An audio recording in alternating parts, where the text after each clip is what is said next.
की मिलीभगत तो नहीं, मुस्लिम समाज को चिंतन की जरूरत है, ये मायावती कह रही हैं। उत्तर प्रदेश के मैनपुरी लोकसभा उपचुनाव में समाजवादी पार्टी की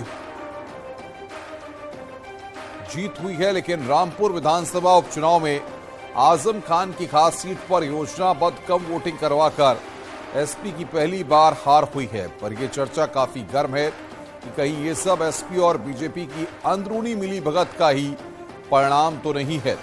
इस बारे में खासकर मुस्लिम समाज को काफी चिंतन करने और समझने की भी जरूरत है, ताकि आगे होने वाले चुनावों में धोखा खाने से बचा जा सके। खतौली विधानसभा की सीट पर बीजेपी की हुई हार को भी लेकर वहां काफी संदेह बना हुआ है। ये भी सोचने की बात है।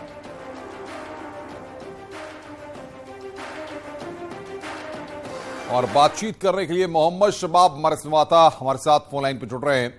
शबाब, लगातार नतीजों के बाद बसपा की तरफ से कोई कमेंट नहीं आया था। मायावती ने एक ट्वीट करके यहां पर सपा और भाजपा दोनों पर ही निशाना साध दिया है। बिल्कुल, निश्चित तौर पर चुनावों के बाद बसपा की तरफ से नतीजों पर कोई भी रिएक्शन नहीं था, लेकिन मायावती ने आज ट्वीट करके एक बार फिर से मुस्लिम समाज और दलित समाज को ये चेतावनी दी है कि दोनों ही पॉलिटिकल पार्टी उनका इस्तेमाल कर रही है। सीधे तौर पर जिस तरीके से वहां रामपुर में जो नतीजे आए उसको लेकर के मायावती ने ट्वीट करते हुए ये निशाना साधा है कि कहीं जानबूझकर समाजवादी पार्टी वहां तो नहीं हारी। इस बात का उन्होंने शक जाहिर किया है।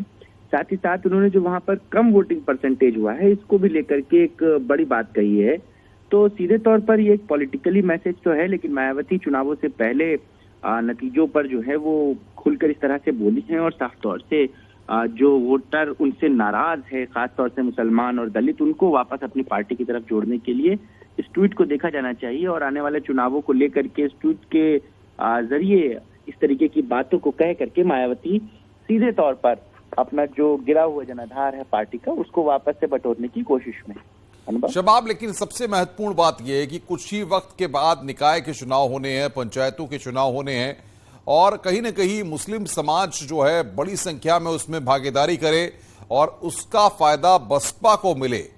कहीं ना कहीं ये भी कोशिश मायावती की इस ट्वीट के जरिए है। बिल्कुल, देखिए सीधे तौर पर रामपुर का जिक्र उन्होंने इसी बात को लेकर के किया है। उत्तर प्रदेश की सबसे मुस्लिम बाहुल्य सीट है रामपुर, जहां पर सबसे ज्यादा मुस्लिम मतदाता हैं। ऐसे में मायावती का ये ट्वीट जो है वो कई बातों को कहता है। सीधे तौर पर जो नतीजे रहे उसमें रामपुर का जो नतीजा रहा है वो सीधे तौर पर समाजवादी पार्टी को भी चौंकाने वाला है, क्योंकि वहां पर बड़े तादाद मुस्लिम मतदाताओं ने भारतीय जनता पार्टी को भी वोट किया। और ऐसे में अब समाजवादी पार्टी के लिए भी बड़ी चिंता की लकीरें हैं। तो मायावती अपने खोए हुए जनाधार में जो सबसे बड़ा वोट बैंक उनका है, जो मुसलमान और दलित है, खतौली का भी जिक्र इसीलिए उन्होंने बहुत छोटी सी लाइन में किया क्योंकि वहां पर भी बड़ी तादाद में दलित मतदाता हैं।